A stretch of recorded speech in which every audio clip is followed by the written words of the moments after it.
Welcome back to Great Life, Great Career. Here's your host, Scott Miller.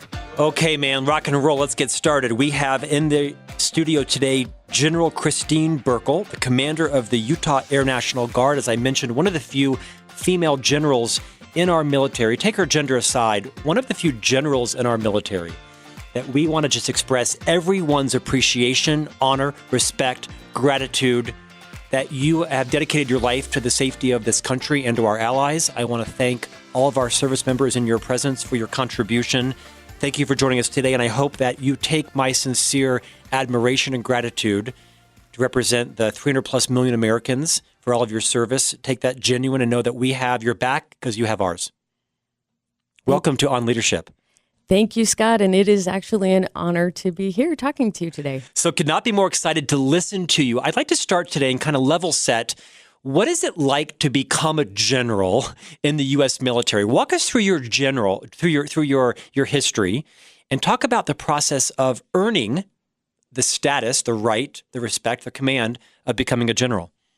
So I started, I was born in a very small town in Midwest Ohio, and my parents were both farmers, grew up on farms. Yeah. My mom was from a family of 9, my dad a family of 6.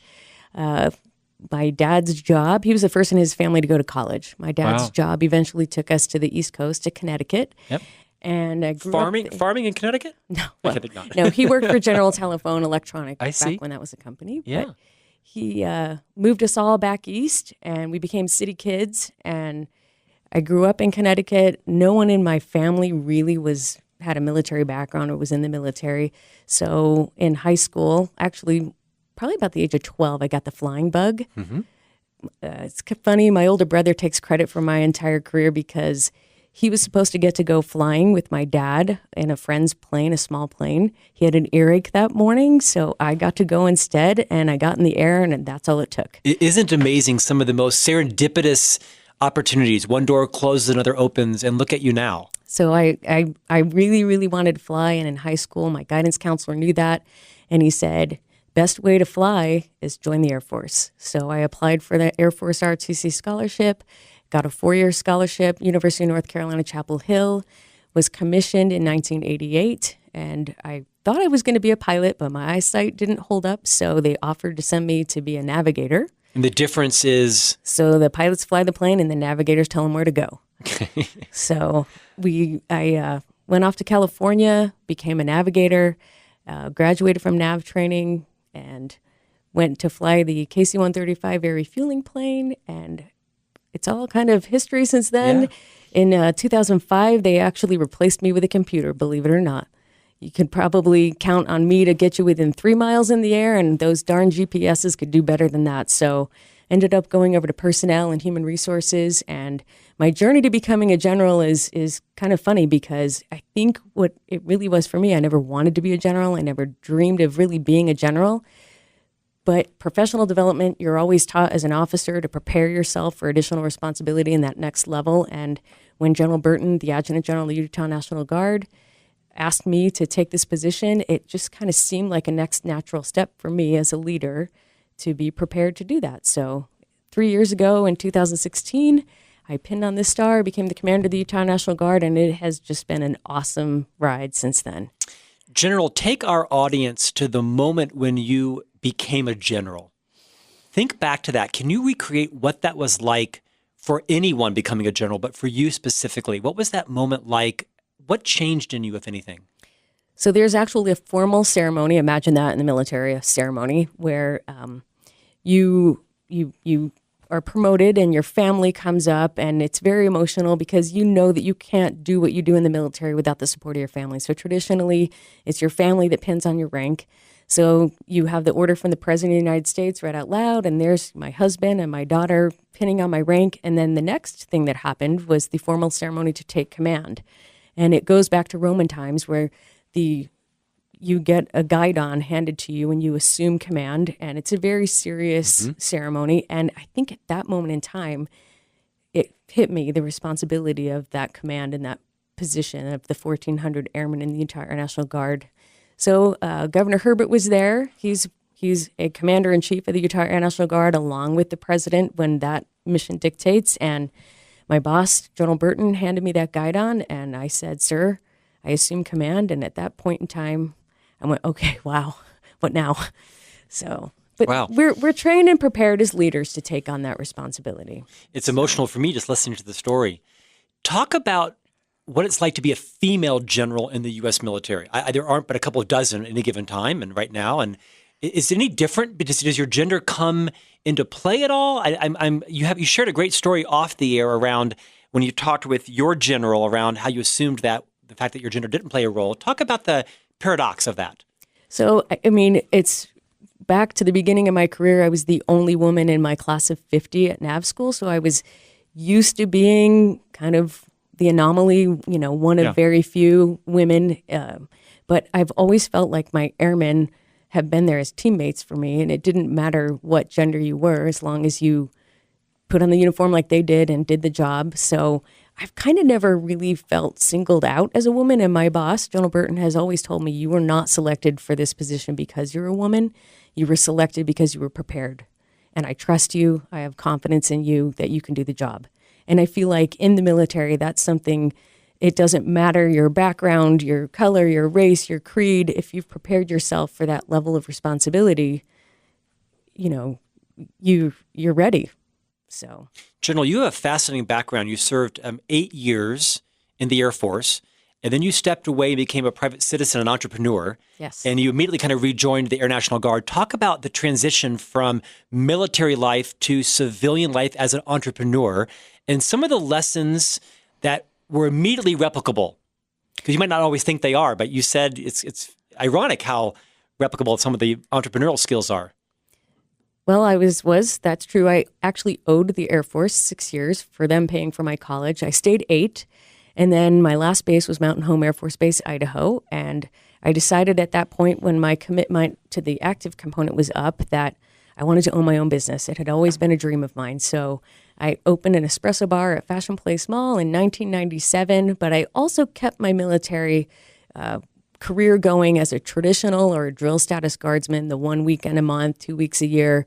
This was back before 9/11 and things really changed in the military. So owned my small business and still flew the KC-135 on weekends and part-time. But that small business, that little kiosk, I felt like most of my employees were high school employees, high school kids. And they looked to me to provide high standards and leadership. And I still am in contact with some of them today. And they felt very much like that put them on a path to success, to have a small business owner who took that military experience and translated it to the pride they could have in doing a good job, the pride they could have in knowing that they did the right thing when no one was there. When the supervisor wasn't there and, you've got an 18-year-old, a lot of things could happen, but they really, I think, embraced my military background and respected it enough. And I used my leadership skills to make sure that I kind of led that little kiosk just like I was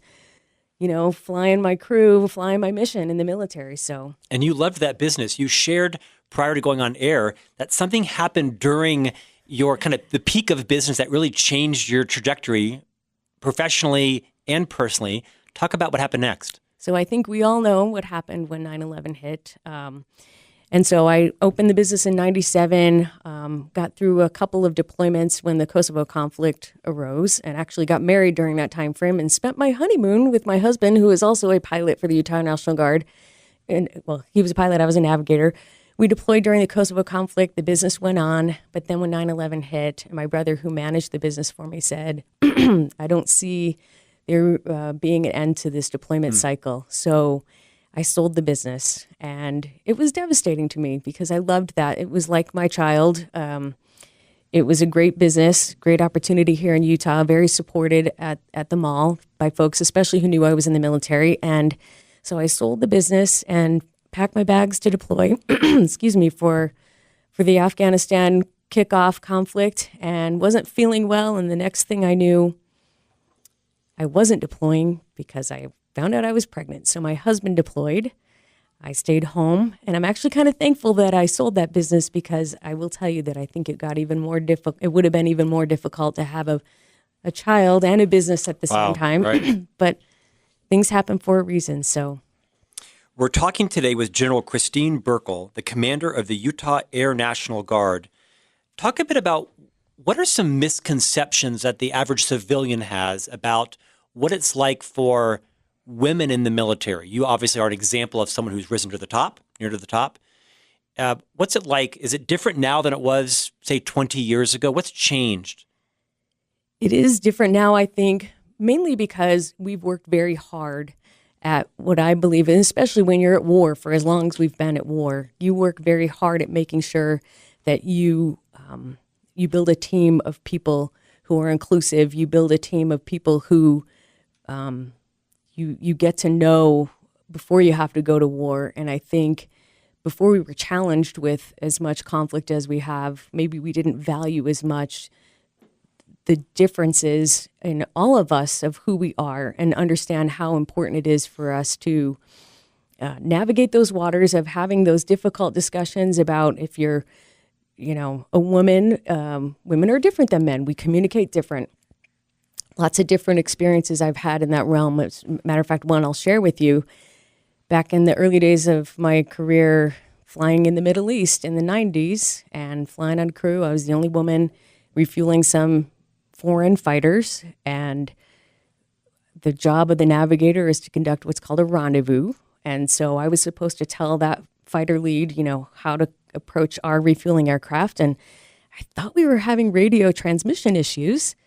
So I had the pilot radio check him, had the boom radio check him, and radio check good. So I keep trying to radio check, and I quickly figured out, we all did, that his radio, he wasn't hearing me because I was a woman. This was a pilot from another country's Air Force. Yes. That was refusing to communicate with you. Yes, in the Middle East, a Middle East. So I was flustered and my blood started to boil, and instead of allowing the mission to continue and them just kind of blow past me, my pilot actually told that fighter lead, you're going to answer to her calls or you're not going to get your precious gas.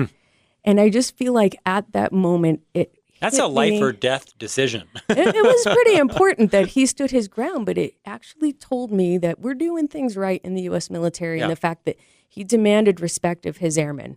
He demanded respect of his person on his crew. And I think we have shown around the world that we are an Air Force built and a military built on respect. We're built on, we know that we're stronger together. So I think that's just a theme that in my military career has gotten stronger and stronger. And I would have to say another example is we lived too long under the don't ask, don't tell policy. We all knew that we had LGBT crew members and airmen in our squadrons and units. And to be honest with you, it was don't ask, don't tell, don't care. As long as you do your job, you put your uniform on like we put our uniforms on and do the job. But finally, when that policy went away, there was still an issue with people feeling like they could serve openly. But I feel like that's really no longer the case. I think we've finally proven and shown the respect for who we are as airmen and what we have for each other. So, Pat, you have a great story about that. You have a colleague, Brian Garrett, that talked to you about his own LGBT inclusion. Talk about that story and how that should, I think, inspire Americans on the progressive nature of the military as it relates to valuing, including, honoring everyone who wants to serve. So Brian Garrett, who's also a traditional guardsman, he is also a senior vice president at Zions Bank. He was a former reservist serving under the don't ask, don't tell policy.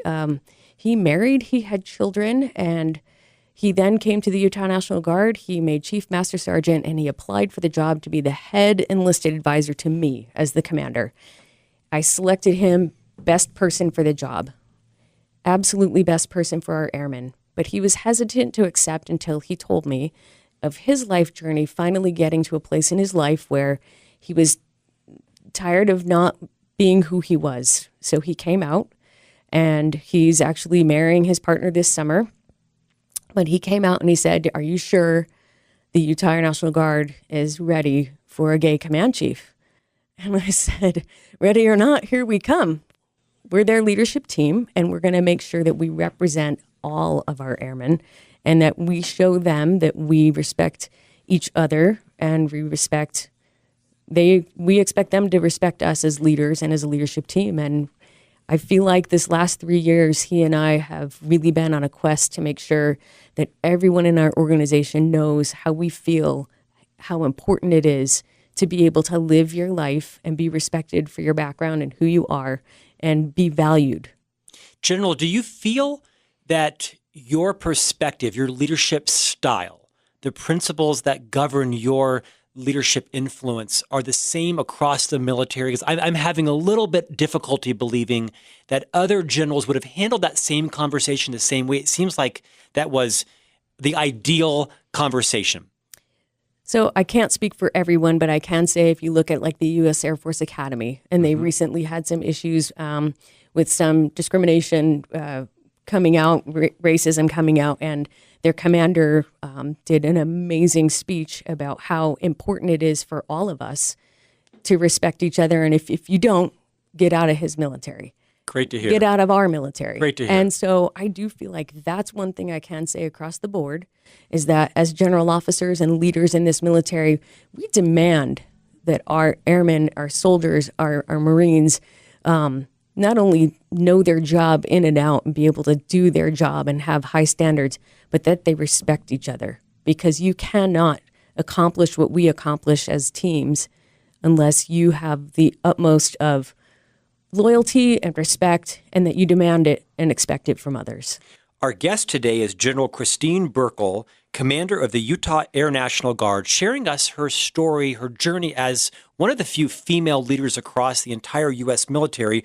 When we come back, I want to dive a bit deeper on her own experience and her own philosophy around the top challenges to diversity and inclusion in the military and how those principles, those challenges can inspire everyone in a leadership position outside of the military, in your family, in your communities, in your jobs, how each of us can be beacons of hope, models of progressiveness to make sure that everyone feels included and valued. You're listening to Scott Miller. We'll be back in just a few moments with General Christine Burckle.